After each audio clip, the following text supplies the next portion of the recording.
नमस्कार, मैं कमलेश कबीर आपका एक बार फिर स्वागत करता हूं इस नए एपिसोड में। आज के इस एपिसोड में एक बार फिर जो है वो आज नई खबर के साथ और वो जुड़ी हुई है टीएमसी के साथ। टीएमसी में अब तक अगर आप देखोगे तो जो घटनाक्रम रहा उसमें कुछ ऐसे नेता टीएमसी छोड़कर गए जिसकी उम्मीद जो है वो कर सकते थे, लेकिन अब वो नेता, वो लीडर जो कल तक ममता बनर्जी के लिए लड़ने को तैयार थे, अब वो भी ममता बनर्जी को अल्टीमेटम देते हुए दिखाई दे रहे हैं। तो आप देखिए ममता बनर्जी और उसकी पार्टी के राजनीतिक हालात कितने तेजी से बदल रहे हैं। कल तक किसको भरोसा था कि यूसुफ पठान उस कमेटी का या उन सांसदों के पैनल में शामिल होगा जो टीएमसी के खिलाफ होगा, बगावत करने वाला होगा। क्योंकि गुजरात से जुड़े हुए क्रिकेटर को ममता बनर्जी की पार्टी ने बहरामपुर सीट से चुनाव लड़ाया और वहां से चुनाव जिताया, लेकिन वही यूसुफ पठान अब उस ग्रुप में शामिल हो गया है।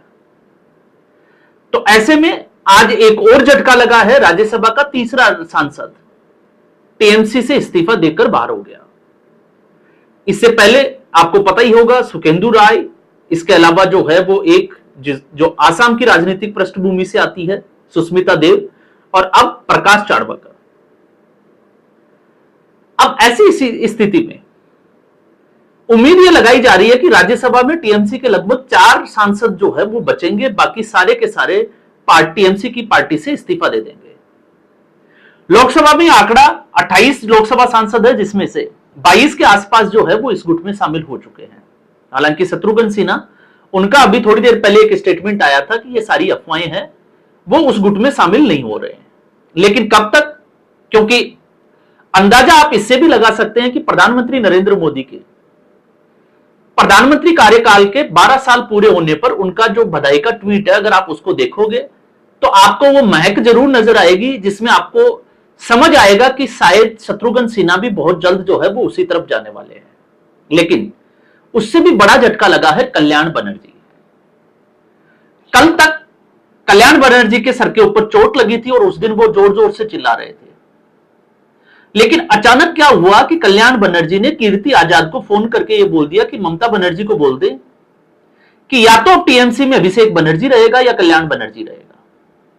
मतलब साफ तौर से कह दिया कि अब वो अभिषेक बनर्जी को सहन नहीं करेंगे।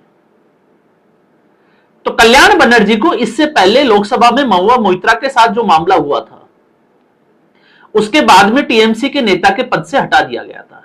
चीफ व्हिप का जो पद था उससे हटा दिया गया था, और वो हटाने वाले थे अभिषेक बनर्जी।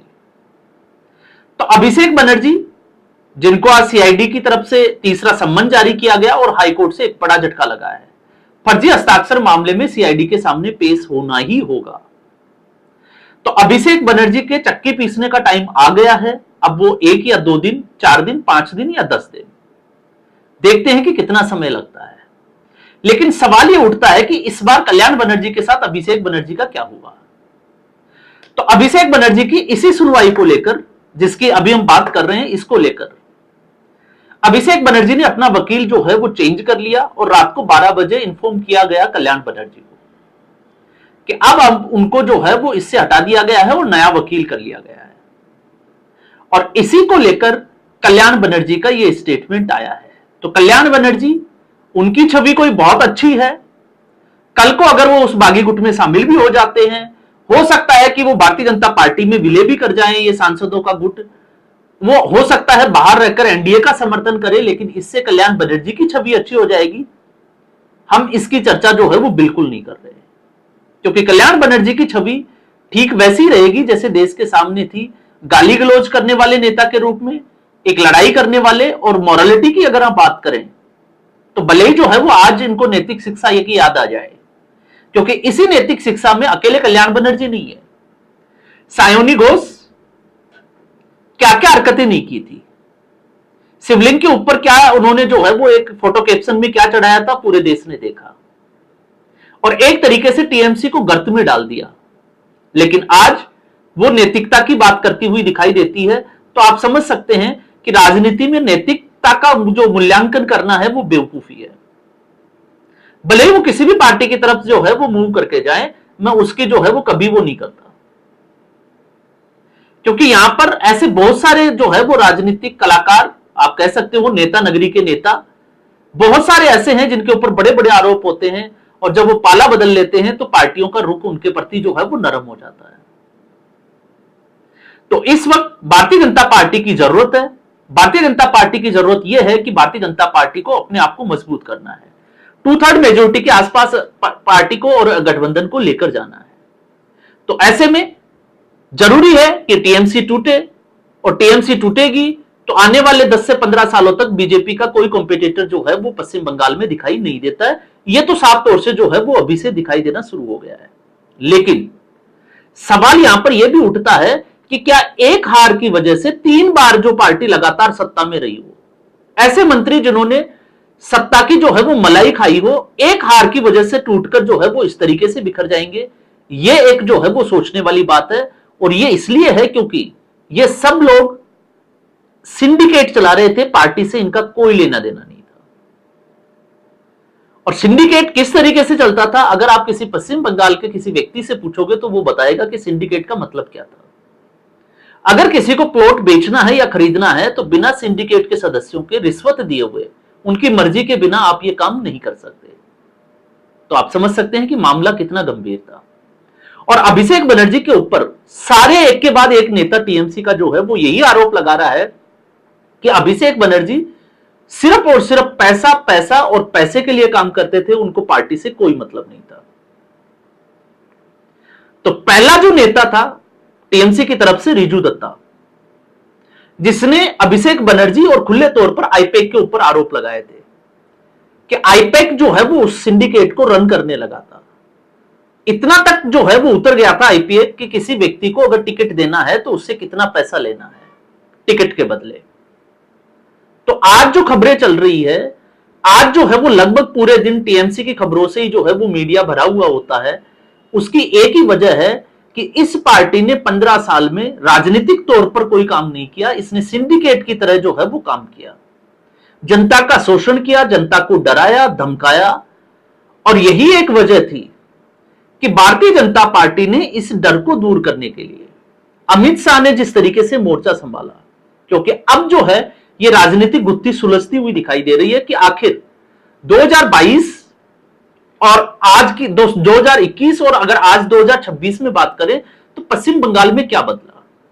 तो पश्चिम बंगाल में अमित शाह ने एक भरोसा दिलाया उन वोटर को, यह कहकर कि 6 महीने तक चुनाव प्रक्रिया होने के बाद में भी पैरामिलिट्री फोर्सेस यहां से नहीं हटेगी। मतलब इनडायरेक्टली जो है वो सुरक्षा की गारंटी, सुरक्षा का वादा किया गया। और उसके बाद में भारतीय जनता पार्टी ने रणनीतिक तौर पर टीएमसी की राजनीतिक खुदाई करना जो है वो शुरू किया। और ये इसी का परिणाम था कि भारतीय जनता पार्टी 208 सीटों के बड़े मैंडेट या आप कहें कि बड़े मार्जिन के साथ सत्ता में आई है। तो आप समझ सकते हैं कि भारतीय जनता पार्टी ने इन 3 से 4 साल में जो है वो किस तरीके से रणनीतिक लड़ाई लड़ी।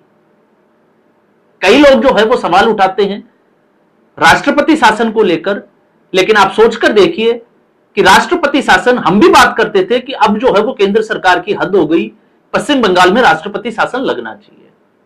लेकिन केंद्र सरकार इंतजार करती रही, क्योंकि केंद्र सरकार को यह डर था कि अगर पश्चिम बंगाल में सिंपैथी जो है वो ममता बनर्जी के साथ गई तो फिर यह सीधे तौर पर राष्ट्रीय सुरक्षा के ऊपर एक हमला होगा। तो किसी भी तरीके से पश्चिम बंगाल में इस तरीके का मौका टीएमसी को नहीं देना है। और यही एक वजह है कि आज जो लोग शुभेंदु अधिकारी को गाली दे रहे हैं, कल तक जो गाली दे रहे थे, आज वो शुभेंदु अधिकारी की प्रशंसा भी कर रहे हैं, क्योंकि सबसे बड़ा मुद्दा होता है राष्ट्रवाद का मुद्दा। और शुभेंदु अधिकारी ने 2 जो बोल्ड डिसीजन लिए, सिलीगुड़ी कॉरिडोर जो सीधे तौर पर केंद्र के अधिग्रहण में दे दिया, और दूसरा बीएसएफ को जो है वो जमीन देना। तो जिस तरीके से बॉर्डर के ऊपर तनातनी चल रही है, बांग्लादेश टेंशन में है, क्योंकि 5000 से ज्यादा घुसपैठिए पहले ही जो है वो मूव कर चुके हैं। आने वाले समय में यह संख्या कितनी होगी ये अलग बात है, लेकिन जो अवैध तरीके से भारत में घुसकर आए थे, आज उन लोगों में डर है। शायद किसी ने सोचा था कि ऐसा होगा, क्योंकि राजनीतिक तौर पर हम यह आकलन करते हैं कि सभी पार्टियां जो है वो चुनावी वादे करती है, लेकिन क्या ऐसा कोई वादा जो है वो पूरा होगा, और इतना जल्दी पूरा होगा जितना जल्दी शुभेंदु अधिकारी ने यह डिसीजन लिया? तो ये कुछ चीजें हैं जो भारतीय जनता पार्टी को इस वक्त राष्ट्रवाद के मुद्दे पर बाकी सभी पार्टियों से जो है वो 2 कदम और आगे ले जाकर जो है वो खड़ा कर देती है। और यही एक वजह है कि ममता बनर्जी की जो पार्टी है, बची कुची हुई पार्टी जिसकी हम बात करें, तो इस पार्टी में 2 ही सदस्य बचेंगे, एक ममता बनर्जी और दूसरा जो है वो अभिषेक बनर्जी।